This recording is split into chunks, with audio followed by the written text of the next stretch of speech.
Bienvenidos, queridos amigos.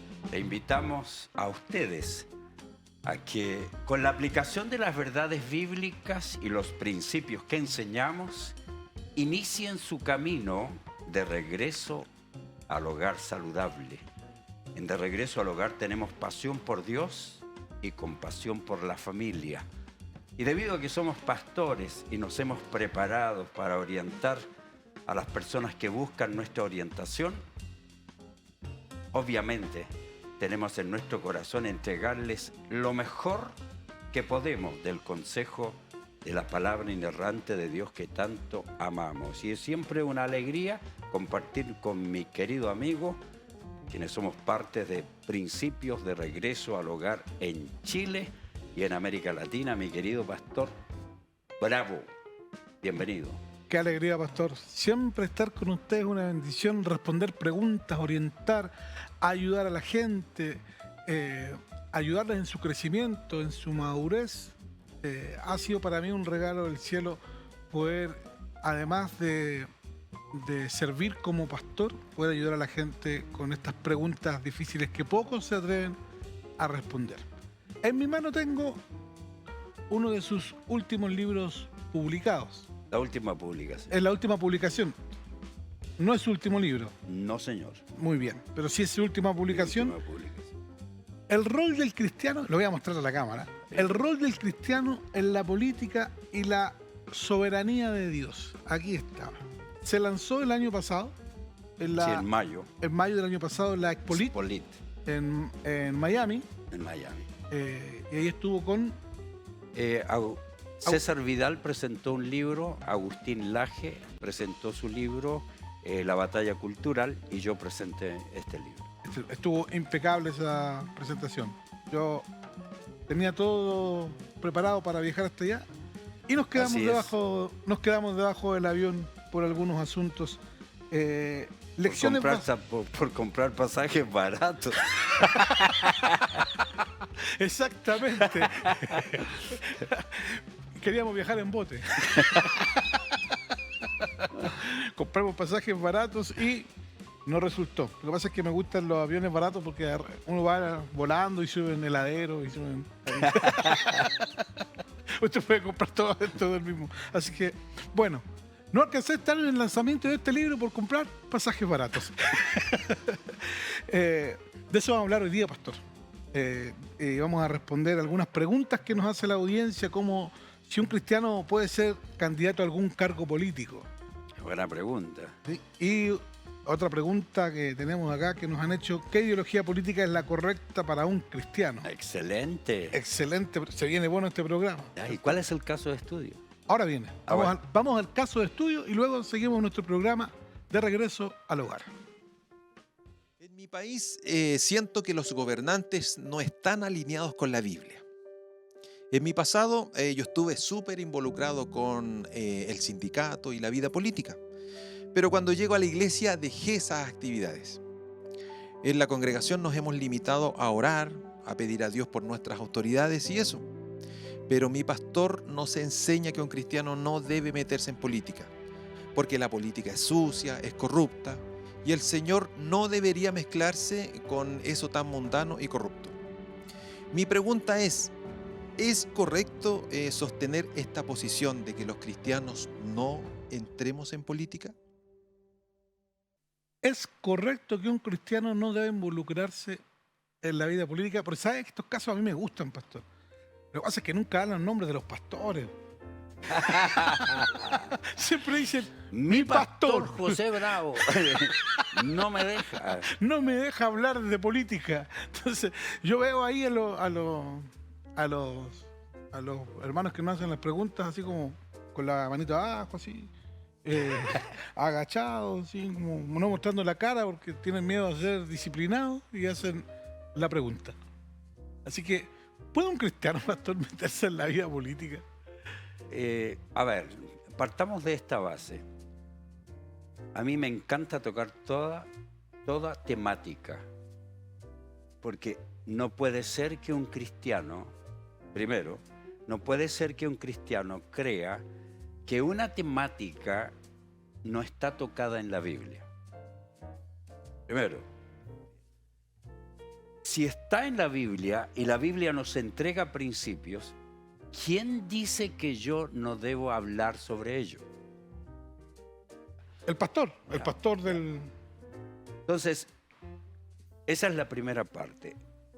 Ahora, ¿quién le dio el derecho a una persona que no se ha preparado para decirme o decirle a la gente que no debe participar en política si nunca ha estudiado el tema profundamente y si no tiene, aquí está la clave, si no tiene versículos, textos dentro de su contexto, no mal utilizados, con una buena interpretación bíblica que soporten la determinación del pastor para decir que el cristiano no debe participar en política. Entonces, a mí me encantan los pastores que admiten su ignorancia. Maravilloso. Sí, yo la admito. Si tú me invitas, yo acabo de dar una conferencia sobre finanzas en Guatemala y lo único que pude hacer es cómo ordenar sus finanzas bíblicamente, cómo ahorrar sabiamente, cómo manejar sus finanzas apropiadamente, cómo ofrendar adecuadamente, porque esos son los principios que me entrega la Biblia. Pero yo no puedo decirle a las personas que están endeudadas cómo salir de su problema, cómo manejar su negocio, porque no tengo la capacidad técnica para poder hacerlo. Así que yo soy ignorante en aquello. Cuando yo estaba pastoreando la iglesia, invité personas, aún un no cristiano, invité para que oriente a la gente, porque ellos creían que estar pagando su tarjeta de crédito, el mínimo, iban algún día a terminar de pagar. No pagaban ni los intereses. Entonces, yo necesito un experto que le hable a ellos. Entonces, a mí me encantaría que un pastor diga sobre política, no sé nada. Pero inviten al pastor Bravo, inviten al fulano, inviten a Agustín Laje, personas que son expertos en determinadas temáticas. Entonces, la primera parte es esa. Lo segundo es que yo tomé el riesgo de predicar todo el consejo de Dios. Y uno de mis fundamentos es lo que dice el apóstol cuando se despedía de los líderes de Éfeso en Hechos, creo que es capítulo 20. Él dice, yo estoy a punto de ser sacrificado, ya morir, y les quiero advertir algo. Yo tengo mis manos sin sangre. Mis manos no están manchadas de sangre. ¿Por qué dice eso el apóstol? Despidiéndose de los líderes de Éfeso. ¿Por qué?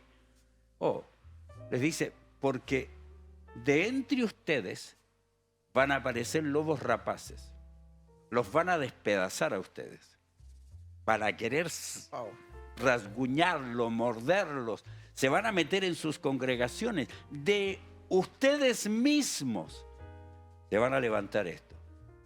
Y la sangre que hagan correr en ustedes, yo no tengo sangre en mis manos. ¿Por qué? Aquí está la clave. Porque sin temor les he enseñado todo el consejo de Dios. Sin temor. No he tenido miedo, le dice, de enseñar todo el consejo de Dios. Entonces, eso fue para mí una gran inspiración cuando comencé, desde joven, comencé a tocar temas controversiales para la gente. Nos pasó, pastor, cuando hubo la campaña política y, bueno, lo primero es dos cosas que la gente no sabe. El primer pastor en estar en una franja política en cadena nacional fue usted, apoyando a José Antonio Kast, ¿cierto? Era Vota 2.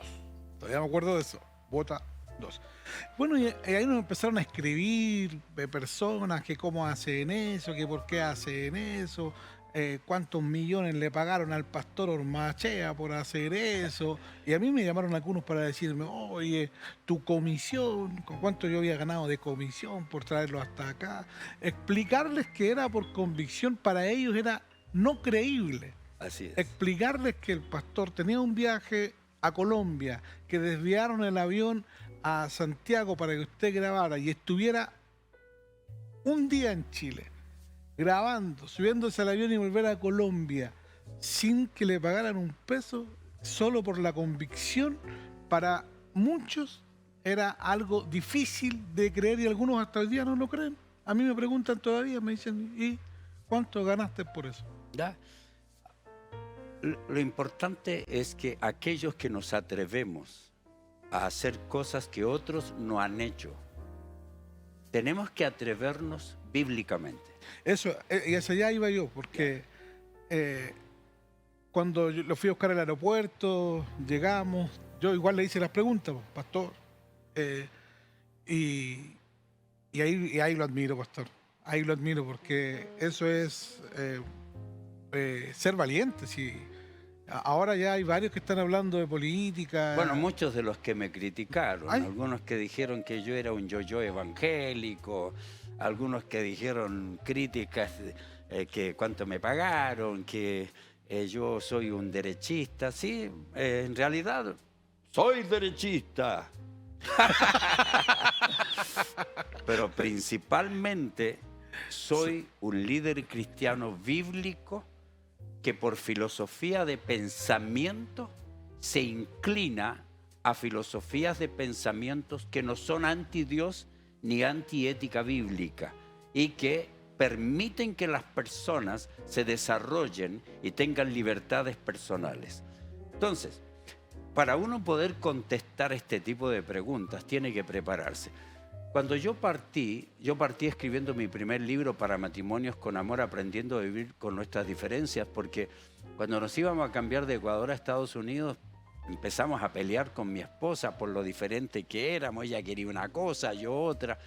Y dije, ¿cómo dos personas que se aman pueden tener tantas diferencias y ponerse a pelear por ellas? Entonces escribí mi libro para matrimonios con amor, aprendiendo a vivir con nuestras diferencias. Y me di cuenta que en medio del estrés, las diferencias como que uno se pone una lupa, las ve más grandes. Y luego entonces escribí mi libro El divorcio, una puerta llamada divorcio. Que también lo criticaron mucho. Muy controversial. La primera vez que yo vine, bueno, habían prohibido escuchar mi programa que se transmitía en Armonía. Entre paréntesis, no sé si lo siguen transmitiendo o no en Armonía, pero en ese tiempo transmitían mi programa en Armonía y prohibían escuchar mi programa en Armonía. Denominaciones completas, por orden. Instrucción, sí. Ya. No escucha a David Ormacha. Yo recuerdo cuando vine por primera vez a una conferencia al Diego Portales para matrimonios, que me trajo Armonía también, y estábamos enfermos con mi esposita con una gripe tremenda, y entrábamos al camerino, nos poníamos de acuerdo qué íbamos a hablar y salíamos los dos. Y entonces yo hice una pregunta allí, estaba lleno, y pregunté, ¿cuántos de ustedes, díganme la verdad, han venido sin el permiso de su pastor porque les prohibían? La gran mayoría levantó la mano. Porque hablar de temas controversiales, primero, te expone. Claro. Ya. Segundo, yo tengo la responsabilidad de prepararme bien. Entonces, para hablar sobre el tema de la política, yo me hice todas las preguntas que la gente hace. ¿Debe el pastor hablar de política? La política es sucia, se debe votar, no se debe votar, ¿por qué perdemos un voto? Este mundo, dar a César lo que es de César. Todas las cosas que la gente me iba a decir, las busqué, las estudié y me las contesté bíblicamente. Y ahora no ha existido nadie en ninguna de mis conferencias, en ningún país, en el tiempo de preguntas y respuestas, que me diga, pastor, por este versículo bien interpretado, usted no debe hablar de política, el cristiano no debe participar en política. No existe nadie que lo haya hecho, porque no existe posibilidad de hacerlo. Hay una declaración que usted es muy enérgico en ella cuando dice que un cristiano no puede ser comunista. Y algunos comunistas en medio de nuestra iglesia entonces despiertan y dicen, no, como que un cristiano no puede ser comunista, la política es una cosa, la fe es otra cosa. Hablemos un poco de eso, pastor. Un cristiano Aunque ya lo ha respondido en otras oportunidades, pero seguro alguien se está preguntando ahí por la tendencia política. ¿Puede ser comunista? Ya. Yo creo que esa respuesta es la más lógica que existe. Porque la confusión de la gente es esta. Cuando yo hablo de sistemas de pensamientos de un partido político, una filosofía de pensamiento de una agrupación, una institución, no estoy hablando de las personas. Así que yo no puedo decir que todos los comunistas son malas personas. No puedo decir. Porque hay comunistas súper buena persona. Yo no puedo decir que no hay comunistas con una gran ética, algunos con mejor ética que muchos cristianos, que tienen lindos matrimonios, etc. Yo no puedo decir que todos los comunistas son malintencionados. Yo creo que hay algunos bien intencionados.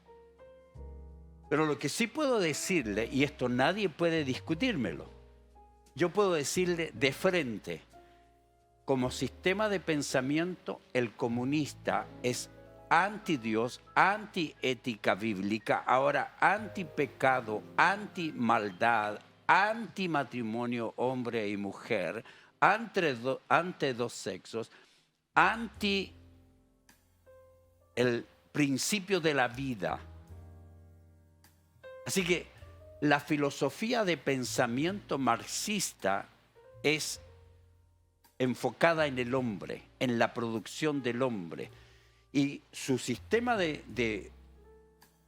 filosófico indica que lo más importante para el hombre en este mundo es su vivencia acá, lo que tiene, lo que no tiene. ¿Por qué? Porque no existe un más allá.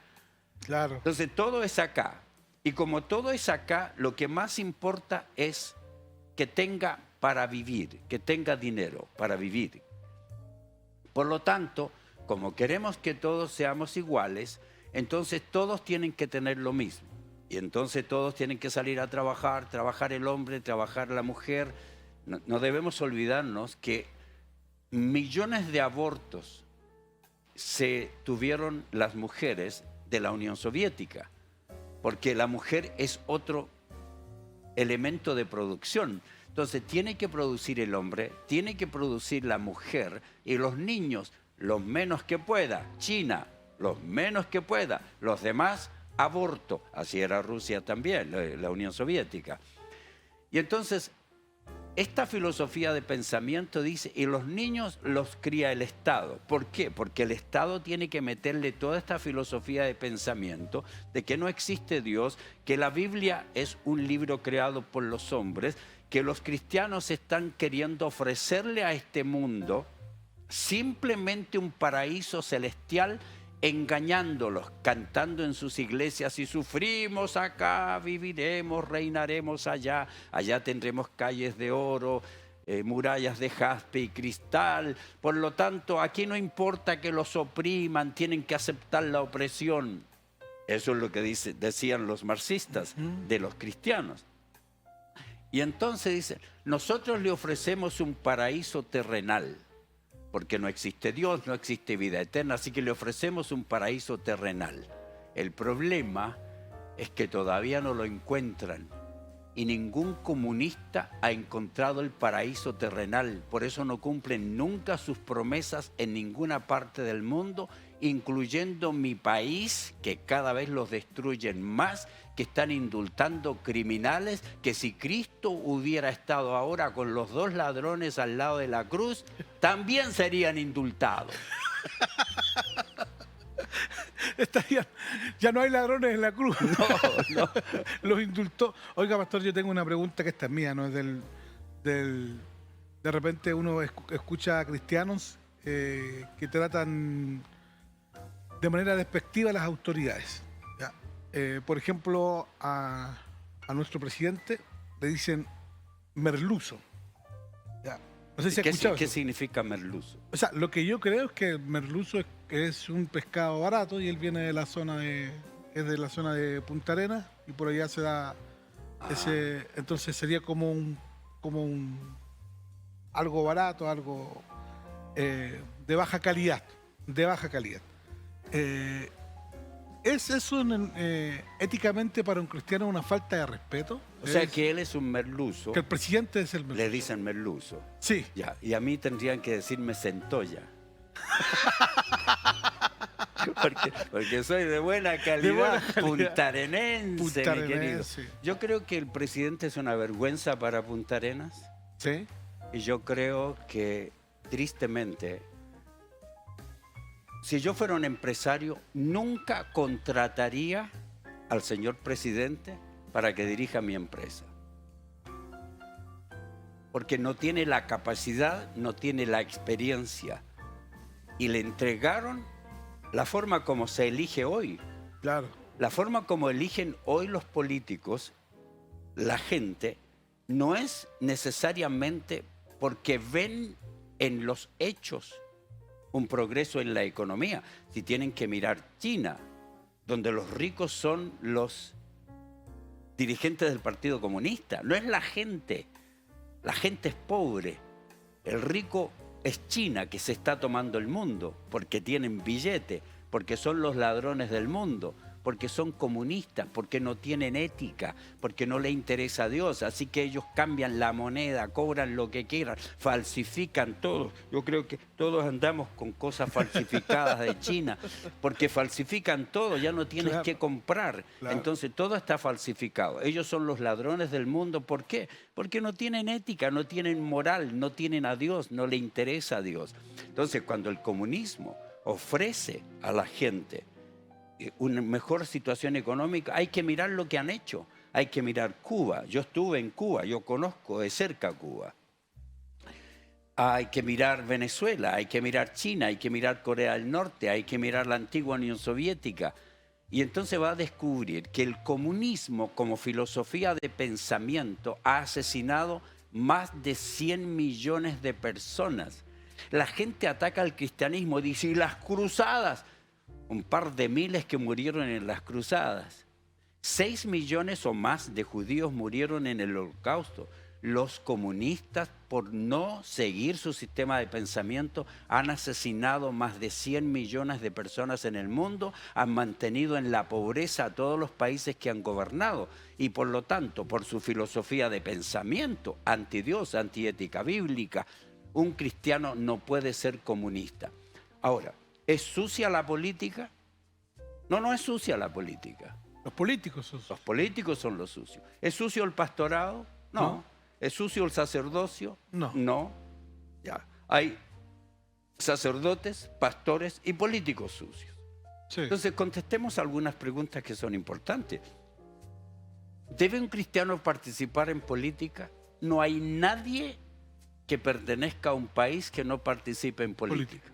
Ya, porque política es el arte de gobernar una nación, ¿cierto? Pero para poder gobernar la nación hay que elegir los políticos. Y para elegir los políticos hay opiniones de los individuos. Y las opiniones de los individuos dependen de su formación. Por lo tanto, todo el que vota, no vota, deja su voto en blanco, le escribe allí Jesucristo es el Señor y anula su voto, ¿cierto? Todo el que opina, toda persona participa en política. La siguiente pregunta es, ¿se puede participar en política partidista? ¿Necesitamos, pastor, por todo esto que nos ha hablado del comunismo, necesitamos políticos cristianos? En realidad, los cristianos nunca deberían haber abandonado sus posiciones políticas. Perdón, se lo pregunto porque en Chile hemos tenido muchas elecciones y hemos tenido candidatos, hartos candidatos cristianos y hartos también que se hacen llamar cristianos y que realmente no lo son. Ya. Pensemos primero, ¿puede un cristiano participar en la política partidista? Claro que puede. ¿Puede un cristiano participar como político independiente? Claro, sería ideal. Pero hay sistemas de elecciones... Como el de Chile. Sí, que los independientes no tienen forma de salir. Otros en lugares no permiten candidatos independientes. En Estados Unidos hay dos partidos políticos. Hay que estar en uno o en el otro. Entonces el cristiano puede participar en un partido político, siempre y cuando los principios de ese partido político no sean anti-Dios ni anti-ética bíblica. Y segundo, tiene que decir, yo participo por el sistema de elecciones, pero yo no voto en bloque. Si ustedes, como en mi partido de derecha o de izquierda, lo que sea, si ustedes quieren votar a favor del aborto, yo voy a votar en contra. ¿Debe el cristiano participar? Participa. ¿Puede ser un candidato? Sí, pero igual, de la misma manera. ¿Puede un cristiano ser abogado? Claro que puede, pero no que le entreguen el título de abogado por abajo. ¿Puede un pastor? Claro, si tiene 20.000 miembros y está en una ciudad en que con 10.000 votos lo eligen, él va a querer ser pastor, pero ¿está preparado para ser político? Claro. ¿Está preparado profesionalmente para una profesión tan difícil? ¿Está preparado espiritualmente para poder hacerlo o no puede hacerlo? Nos quedamos cortos, pastor. Nos quedamos cortos. Le recomiendo mi libro. Sí, eso iba a ser yo Sí, mismo. porque es un estudio de Esther y hablo de cómo Esther y Mardoqueo fueron importantísimos en evitar el holocausto de su pueblo por su acción política en un gobierno pagano, y hablo de la soberanía de Dios, porque tú no puedes, y vamos a dejar con esto allí, ¿cómo puede un Dios que prohibía el matrimonio entre los judíos y los paganos permitirle a una chica judía casarse con un rey pagano, mañoso y malvado? Wow, se nos fue el tiempo. Gracias por estar con nosotros en nuestro programa de Regreso al Hogar. Le recomiendo este libro, se lo recomiendo. Búsquelo en la librería o si no, ahí en www.deregresoalhogar.org. Un abrazo, muchas gracias por estar con nosotros.